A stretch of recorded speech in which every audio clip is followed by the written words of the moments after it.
यहाँ जितनी रैलियां चल रही हैं, उन सब जितने लोग आ रहे हैं, उन सब लोगों को यहाँ पर पैसे दे करके राजनीतिक पार्टियां बुला रही हैं झंडे उठाने के लिए। क्या इसका प्रभाव पड़ेगा चुनाव पर या नहीं पड़ेगा? कि ऐसा हो जाएगा कि कोई राजनीतिक पार्टी बहुत सारे लोगों को, एक वार्ड के लोगों को ज्यादा पैसे दे करके बुला रही है रैलियों के लिए, तो अगर किसी पार्टी का उन लोगों के पास ज्यादा पैसा जा रहा है तो हो सकता है कि पूरा का पूरा वोट उनके पक्ष में चला जाए, क्योंकि ये खरीदने और बिकने वाली बात आ गई है।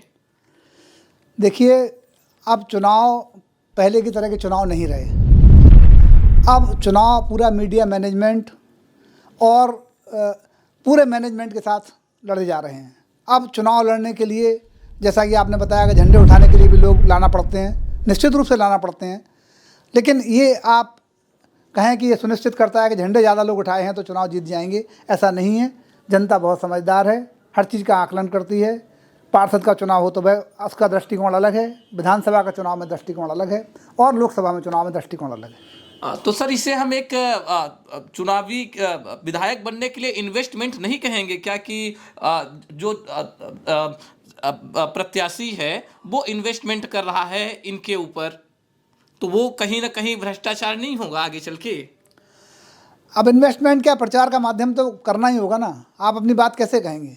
कोई ना कोई प्रचार माध्यम आपको अपनाना होगा, और तमाम तरह के प्रचार माध्यम हैं जो अपनाते हैं। इसलिए अब इसको इन्वेस्टमेंट सब तो नहीं कहना चाहिए, लेकिन हाँ ये है कि भाई अब प्रचार माध्यम के लिए आप लोग को कोई ना कोई तो साधन चुनना पड़ेगा। तो लोग साधन चुन रहे हैं, नए नए साधन आ रहे हैं, नया नया मीडिया आ गया, सोशल मीडिया आ गया है, और भी तमाम साधन हैं जिसके माध्यम से मतदाता को प्रभावित किया जा रहा है।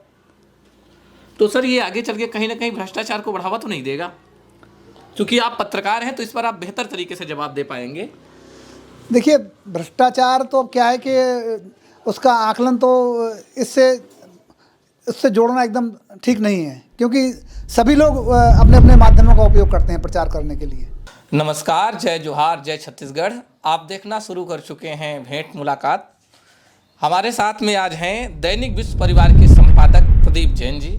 आज इनसे हम जानेंगे चुनावी मुद्दों के बारे में, चुनावी माहौल के बारे में, और सरकार के रणनीतियों के बारे में। नमस्ते सर। सर्वप्रथम मैं आपके चैनल के लिए भाई मनोज जी एवं उनकी टीम के लिए धन्यवाद ज्ञापित करता हूं, और छत्तीसगढ़ की पूरी जनता को दीपावली के शुभ अवसर पर अपनी शुभकामनाएं एवं बधाई देता हूं। सर, चुनाव सामने हैं, किस तरह से सरकार अपनी रणनीति बना रही है, किस तरह से आने वाले चुनावों के लिए सरकार कार्य कर रही है? थोड़ा सा, चूंकि आप पत्रकार हैं और संपादक हैं, तो थोड़ा सा आप मुझे इसकी विस्तृत जानकारी दें। भारत एक लोकतांत्रिक देश है, और लोकतंत्र में चुनाव को एक महापर्व के रूप में माना जाना चाहिए, मेरा ऐसा मानना है। क्योंकि लोकतंत्र में चुनाव महापर्व है, और इस महापर्व से जो परिणाम निकल के आता है उससे हमारे लोकतंत्र की रक्षा होती है। तो चुनाव का जो माहौल है निश्चित रूप से धीमे धीमे गर्म हो रहा है। हालांकि 20 सीटों पर मतदान छत्तीसगढ़ में हो चुका है, एवं 70 सीटों में मतदान होना बाकी है। जो हम ऑब्ज़र्व कर रहे हैं कि अभी दोनों ही पार्टी जो मुख्य यहाँ फाइट में हैं, भारतीय जनता पार्टी एवं कांग्रेस, वो अपने तरह से प्रचार के अभियान को चला रही हैं। निश्चित रूप से वर्तमान कांग्रेस सरकार ने ग्रामीण क्षेत्रों में जो योजनाएं लागू की हैं, चाहे वो धान से संबंधित, धान खरीदी संबंधित हो, चाहे वो किसान ऋण माफ़ी योजना हो, इन योजनाओं का असर काफ़ी कुछ पड़ा है, और ये योजनाएं काफ़ी प्रभावित करेंगी, ऐसा हमारा मानना है।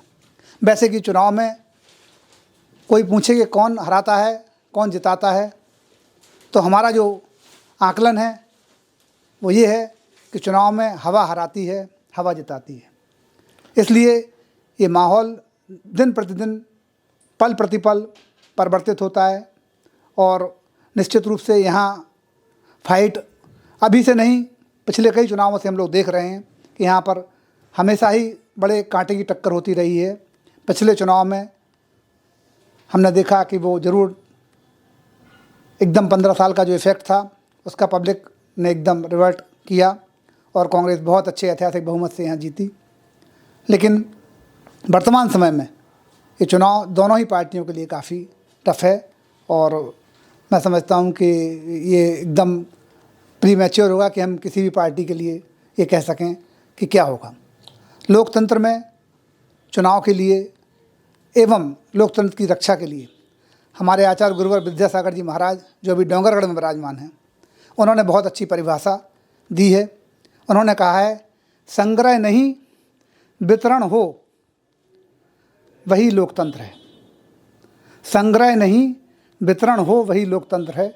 मैं समझता हूँ कि ये 17 शब्दों की उनकी परिभाषा, 17 अक्षरों की परिभाषा लोकतंत्र की यदि पूरे देश में लागू होती है तो देश का लोकतंत्र निश्चित रूप से बहुत मजबूत होगा। वितरण होना चाहिए, संग्रह नहीं होना चाहिए। यदि ऐसा माना जाता है, ऐसा अपनाया जाता है तो देश समृद्ध होगा, लोकतंत्र मजबूत होगा। मेरा सर दूसरा प्रश्न है पत्रकारों कि अभी राजनीति जातीय जनगणना करवा रही है। क्या जातीय जनगणना समाज को बांटने का कार्य नहीं कर रही है, नहीं करेगी आगे चल के? देखिए, राजनीतिक दल अपने अपने चुनावी फायदों के लिए घोषणाएं करते रहते हैं और कोई भी दल जब कोई घोषणा करता है तो वह उसमें बहुत दूर तक ये देखता है कि हमको इसमें क्या फ़ायदा होने वाला है। और ये जो जाति जनगणना है, राहुल गांधी जी बार बार इस पर जोर दे रहे हैं। मेरा ये मानना है कि कांग्रेस विचारधारा के अनुसार उन्होंने इस मुद्दे को उठाया है और इसका क्या आउटकम होगा ये तो अभी बताना बहुत प्रीमैच्योर होगा। और ये राजनीतिक मुद्दे होते हैं, लोग उठाते रहते हैं, ऐसी कोई विशेष बात इसमें नहीं नज़र आती। सर एक और मेरा प्रश्न है छत्तीसगढ़ सरकार को लेकर के कि छत्तीसगढ़ सरकार जो योजनाएं लागू की हैं उस पर जनता पर क्या बेहतर प्रभाव पड़ेगा या कुछ ऐसा हो सकता है कि कुछ वोट बैंक इधर से उधर हो पाएगा? देखिए, सरकार की जो योजनाएं होती हैं वो सभी लोक कल्याणकारी आलम्बन को लेकर बनाई जाती हैं। सबसे बड़ी समस्या अपने देश में या प्रदेश में आती है, वो आती है क्रियान्वयन की। हम योजना बहुत अच्छी बनाते हैं, आखिरी व्यक्ति तक उसको लाभ पहुंचाने के लिए योजना बनाई जाती है, लेकिन क्रियान्वयन क्या हो रहा है ये सबसे महत्वपूर्ण है। क्रियान्वयन पर जोर सरकार को देना चाहिए। निश्चित रूप से तमाम योजनाएं हैं जो कि गौ संरक्षण के लिए हैं, मध्यम वर्ग की आय के लिए हैं, उद्योग के लिए हैं, रोजगार के लिए हैं। बहुत सारी योजनाएं संचालित हो रही हैं। खेल के विकास के लिए भी काफ़ी योजनाएं संचालित हो रही हैं। और तो और हम पत्रकारों के लिए भी, जो वर्तमान सरकार है उसने एक पत्रकार सुरक्षा योजना लेके आई है, हम उसके लिए भूपेश सरकार को बधाई देना चाहेंगे।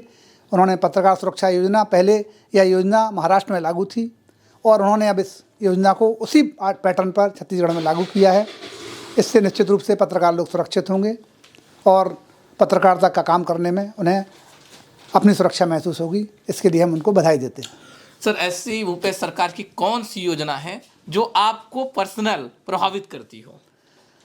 देखिए, प्रेस के सदस्य होने के नाते, संपादक होने के नाते हमें सर्वाधिक जो योजना ने प्रभावित किया है वो पत्रकार सुरक्षा योजना है, जिसके लिए मैं पुनः उन्हें धन्यवाद देता हूँ। सर ये अभी चुनाव का माहौल चल रहा है, चुनावी सीजन चल रहे हैं, बड़े बड़े नेता रैलियां कर रहे हैं, इन रैलियों से कितना प्रभावित चुनाव होगा? देखिए, मैंने आपको बताया कि चुनाव कौन जिताता है, कौन हराता है। हवा जिताती है, हवा हराती है। और निश्चित रूप से ये बड़े नेता आते हैं तो वो हवा बदलने का ही काम करते हैं और इसको कौन कितना बदल पाता है ये मतदाता हम आपके सामने प्रस्तुत करेंगे, परिणाम हम आपको बताएंगे। अच्छा, हम अभी गली गली घूम रहे हैं, हम देख पा रहे हैं कि यहाँ जितनी रैलियां चल रही हैं उन सब जितने लोग आ रहे हैं उन सब लोगों को यहाँ पर पैसे दे करके राजनीतिक पार्टियां बुला रही हैं झंडे उठाने के लिए। क्या इसका प्रभाव पड़ेगा चुनाव पर या नहीं पड़ेगा कि ऐसा हो जाएगा कि कोई राजनीतिक पार्टी बहुत सारे लोगों को, एक वार्ड के लोगों को ज़्यादा पैसे दे करके बुला रही है रैलियों के लिए, तो अगर किसी पार्टी का उन लोगों के पास ज़्यादा पैसा जा रहा है तो हो सकता है कि पूरा का पूरा वोट उनके पक्ष में चला जाए, क्योंकि ये खरीदने और बिकने वाली बात आ गई है। देखिए, अब चुनाव पहले की तरह के चुनाव नहीं रहे। अब चुनाव पूरा मीडिया मैनेजमेंट और पूरे मैनेजमेंट के साथ लड़े जा रहे हैं। अब चुनाव लड़ने के लिए, जैसा कि आपने बताया कि झंडे उठाने के लिए भी लोग लाना पड़ते हैं, निश्चित रूप से लाना पड़ते हैं। लेकिन ये आप कहें कि ये सुनिश्चित करता है कि झंडे ज़्यादा लोग उठाए हैं तो चुनाव जीत जाएंगे, ऐसा नहीं है। जनता बहुत समझदार है, हर चीज़ का आकलन करती है। पार्षद का चुनाव हो तो वह उसका दृष्टिकोण अलग है, विधानसभा का चुनाव में दृष्टिकोण अलग है, और लोकसभा में चुनाव में दृष्टिकोण अलग है। तो सर, इसे हम एक चुनावी विधायक बनने के लिए इन्वेस्टमेंट नहीं कहेंगे क्या कि जो प्रत्याशी है वो इन्वेस्टमेंट कर रहा है इनके ऊपर, तो वो कहीं ना कहीं भ्रष्टाचार नहीं होगा आगे चल के? अब इन्वेस्टमेंट क्या, प्रचार का माध्यम तो करना ही होगा ना। आप अपनी बात कैसे कहेंगे? कोई ना कोई प्रचार माध्यम आपको अपनाना होगा, और तमाम तरह के प्रचार माध्यम हैं जो अपनाते हैं। इसलिए अब इसको इन्वेस्टमेंट सब तो नहीं कहना चाहिए, लेकिन हाँ ये है कि भाई अब प्रचार माध्यम के लिए आप लोग को कोई ना कोई तो साधन चुनना पड़ेगा। तो लोग साधन चुन रहे हैं, नए नए साधन आ रहे हैं, नया नया मीडिया आ गया, सोशल मीडिया आ गया है, और भी तमाम साधन हैं जिसके माध्यम से मतदाता को प्रभावित किया जा रहा है। तो सर, ये आगे चल के कहीं ना कहीं भ्रष्टाचार को बढ़ावा तो नहीं देगा? क्योंकि आप पत्रकार हैं तो इस पर आप बेहतर तरीके से जवाब दे पाएंगे। देखिए, भ्रष्टाचार तो क्या है कि उसका आकलन तो इससे जोड़ना एकदम ठीक नहीं है, क्योंकि सभी लोग अपने अपने माध्यमों का उपयोग करते हैं प्रचार करने के लिए। तो बहुत कमज़ोर जिनके पास साधन नहीं है वो भी प्रत्याशी चुनाव में हैं, जिनकी जमा पूंजी 1000 रुपये है वो भी चुनाव में है, और जो करोड़ों में है वो भी चुनाव में है। इसलिए जो जिनकी जमा पूंजी 1000 रुपये है वो भी प्रचार कर रहे हैं, वो भी अपना माध्यम अपना रहे हैं, उनको भी लोग मदद कर रहे हैं। तो ये सब तो ये लोकतंत्र और चुनाव का एक परिदृश्य है, और इसमें लोग सहयोग करते हैं एक दूसरे का। क्योंकि आप उत्तर विधानसभा में हैं और यहाँ पर 2 लोग कांग्रेस से बागी हुए हैं, क्या इनका प्रभाव पड़ेगा चुनावी मुद्दे में या नहीं पड़ेगा? चुनाव में प्रभाव पड़ सकता है इनका। तो ये थे हमारे दैनिक विश्व परिवार के संपादक, जिन्होंने चुनावी मुद्दों को लेकर के बहुत सारी बातें कहीं। आप बने रहें हमारे चैनल के साथ में। धन्यवाद। जय जोहार, जय छत्तीसगढ़।